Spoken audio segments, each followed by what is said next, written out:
আমি জানি তোমাদেরটা কাঁধে, আমারটাও কাঁধে।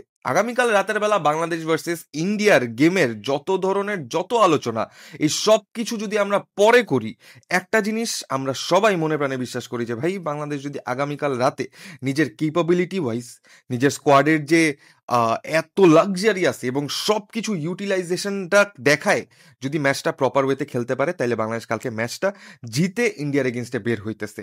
কিন্তু আমি এই জিনিসটাও একশো একশো বলে দিতে পারি যে এই জায়গায় যদি কোনো পাকনামি কেরামতি আমরা দেখি মাঠের মাঝখানে, যে ভাই যেটা হওয়া উচিত না, যেটা করা উচিত না, সেই ধরনের কিছু একটা হচ্ছে, ফ্যানরা যে পরিমাণ এগ্রেসিভ, আমি জানি যে অন্য কারোটাও কাঁধে উঠে যেতে পারে, কিন্তু কথাবার্তা সেই জিনিসটা না।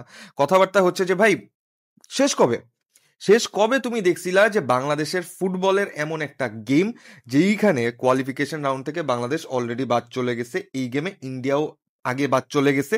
এই গেমটা আমরা সাউথ এশিয়ান ডার্বি নাম দিচ্ছি, বাট রিগার্ডিং দ্যাট যে ভাই দুইটা টিমই হচ্ছে কি এখন কম্পিটিশনের মধ্যে নাই, বাট স্টিল 6 মিনিটের মধ্যে সব টিকিট সোল্ড আউট।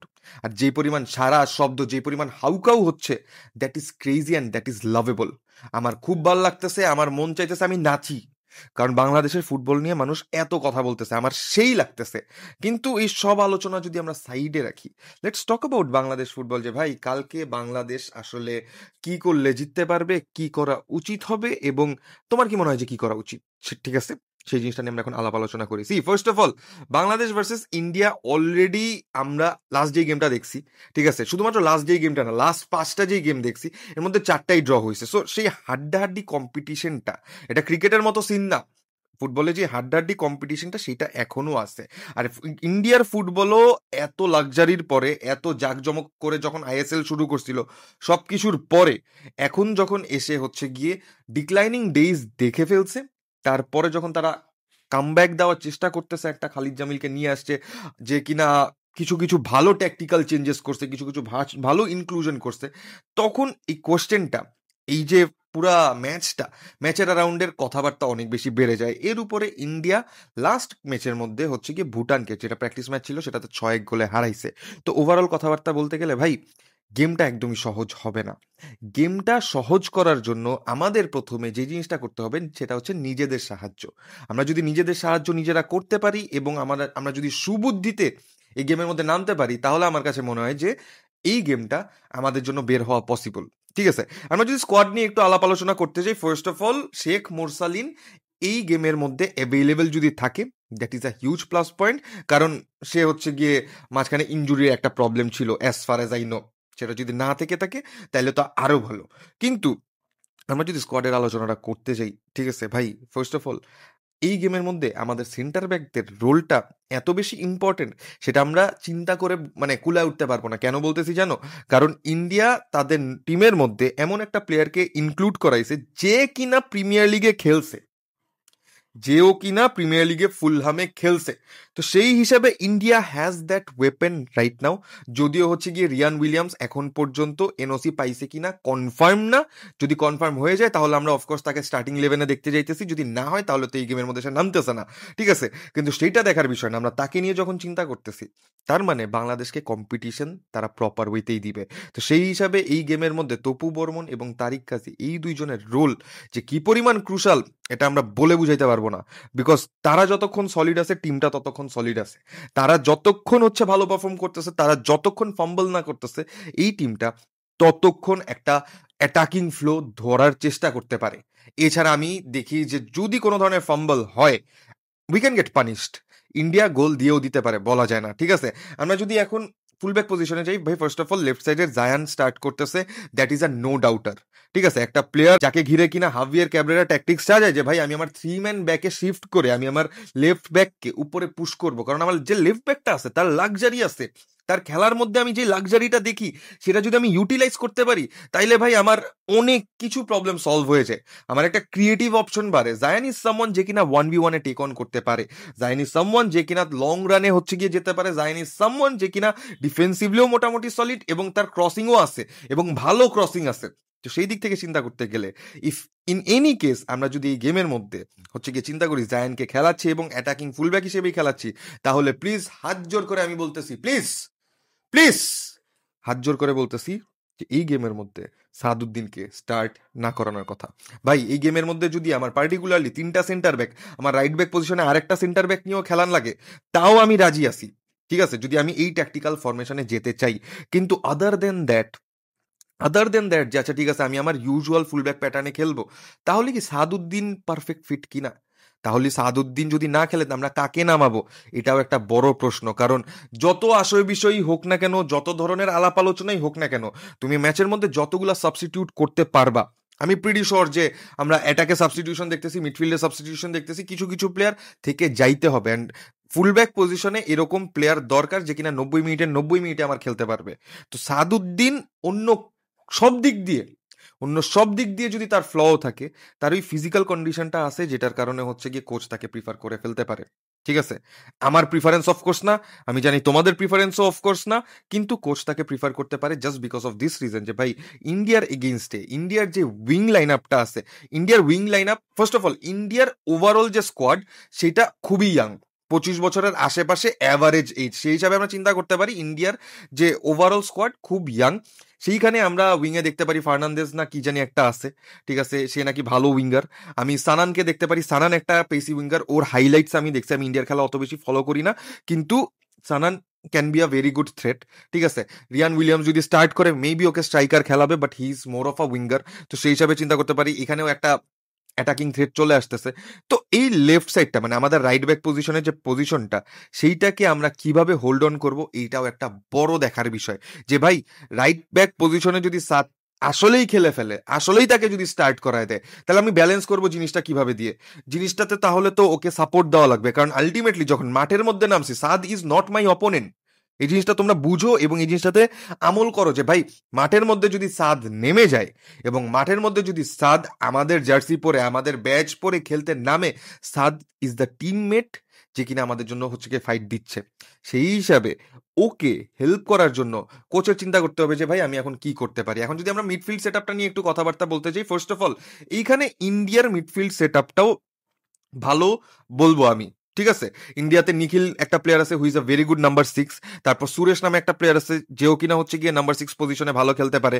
তাদের হচ্ছে গিয়ে উপরে মাহেশ নামে সম্ভবত একটা প্লেয়ার আছে যে কিনা ক্যাম্প পজিশনে খেলে। আমি সবকিছু হচ্ছে গিয়ে ওভার দ্য বোর্ড হচ্ছে গিয়ে একটু দেখছি, ইন্ডিয়ার খেলা আমি অনেক বেশি রেগুলার ফলো করি না, বাট দেন এগেন আমি শুনছি যে এই 2-3টা প্লেয়ার নাকি মিডফিল্ড পজিশনে ভালো ফুটবল খেলে। But then again we have our players in the midfield position. ভাই আমাদের প্লেয়ার আছে মিডফিল্ড পজিশনে, ওটা চাপ নেওয়ার ইস্যু না। ঠিক আছে, কিন্তু আমি এই প্লেয়ারদের ইউটিলাইজেশনটা কোনভাবে এবং কিভাবে করব, সেইটা একটা মেজর ইম্পর্টেন্ট ইস্যু।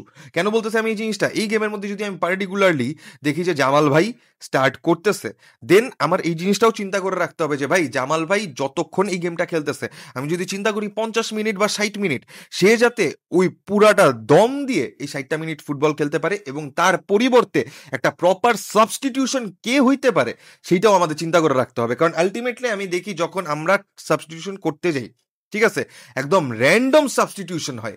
আমি জানি যে আচ্ছা ঠিক আছে আমি যখন হচ্ছে গিয়ে ওয়াইড মিডফিল্ডার খেলাইতে যাচ্ছি, আমার ওয়াইড মিডফিল্ডার হচ্ছে গিয়ে আমি কাজেম শাহকে নামাচ্ছি না, Kazem Shah can be a wide midfielder আমার টিমের জন্য, আমি তাকে খেলাচ্ছি না, আমি অন্য প্লেয়ারকে নামাচ্ছি। তো সেই হিসাবে এই ডিসিশনগুলা, এই ক্রুশাল ডিসিশনগুলা হ্যাজ টু বি ইম্পর্টেন্ট, আর এগুলাই গেমটা ঘুরাবে। আমরা যদি চিন্তা করতে চাই আমরা ডাবল পিভটে কার কার সাথে খেলতেছি, হামজা চৌধুরীর সাথে আগের ম্যাচে যেখানে আমরা ইন্ডিয়াকে ফেস করছি 0-0 ড্র হয়েছে, ওই ম্যাচের মধ্যে স্টার্ট করছিল হৃদয়। কিন্তু আই ডোন্ট থিঙ্ক সো যে হৃদয় এই গেমের মধ্যে হচ্ছে গিয়ে স্টার্ট করতেছে অ্যাট এনি কেস। ঠিক আছে, আমরা এখন কোশ্চেন এটা চলে আসে যে হামজা চৌধুরী যদি জামাল ভুঁইয়ার সাথে একটা ডাবল পিভট পার্টনারশিপে খেলে, তাহলে আমরা শামিদ সোমকে ক্যাম্প পজিশনটাতে খেলাইতে পারবো, রাইট?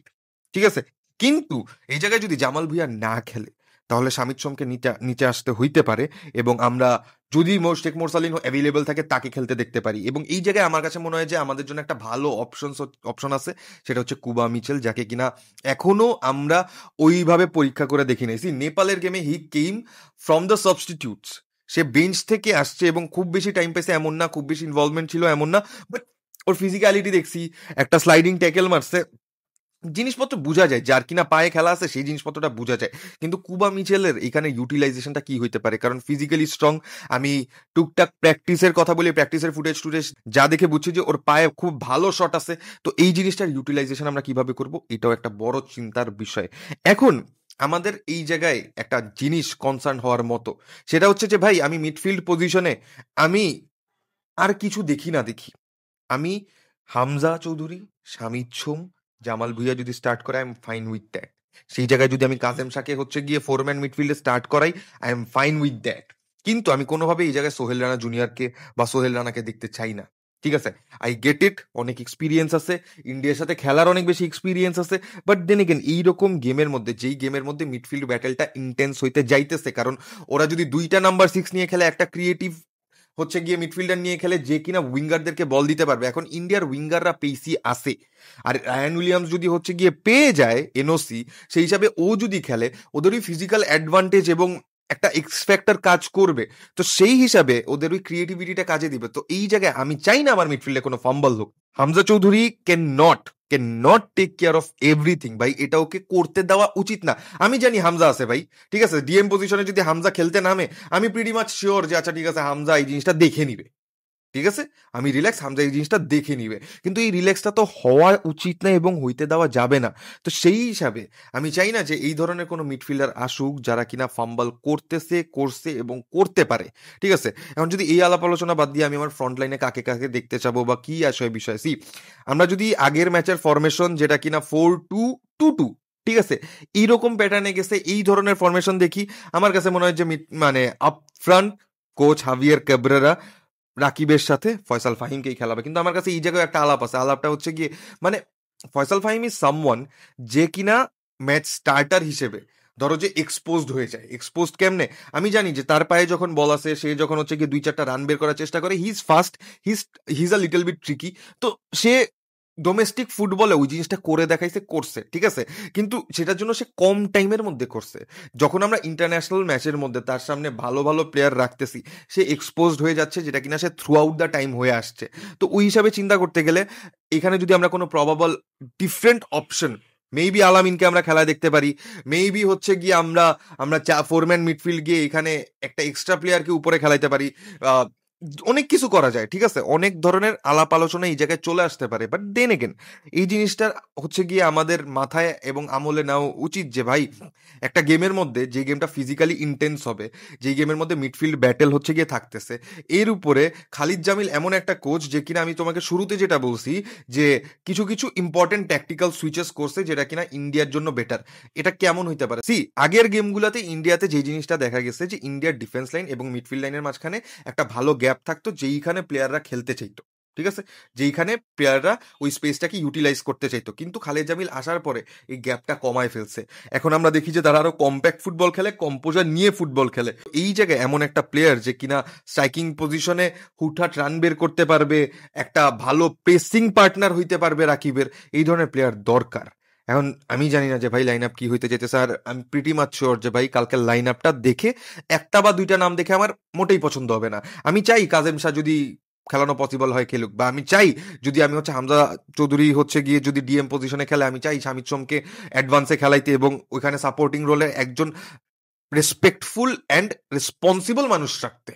ঠিক আছে, তো এই ধরনের অনেক আশয় বিষয় আছে। এখন তোমরা আমাকে জানাও যে ভাই কি করা উচিত। আমি তো অনেকখানি কথাবার্তা বললাম, তোমরাও একটু আমার সাথে কথাবার্তা বলো এবং আমাকে তাড়াতাড়ি এই জিনিসটা অ্যাটলিস্ট জানায় দাও যে ভাই কালকের ম্যাচের প্রেডিকশন তোমার কি। আমার প্রেডিকশন আমি আগামীকাল দিব, কিন্তু কালকের ম্যাচের প্রেডিকশন তোমার কি সেটা তুমি আমাকে তাড়াতাড়ি কমেন্ট সেকশনে জানা দাও বন্ধুরা। এবং ইনশাল্লাহ আগামীকাল খেলার মধ্যে দেখা হচ্ছে।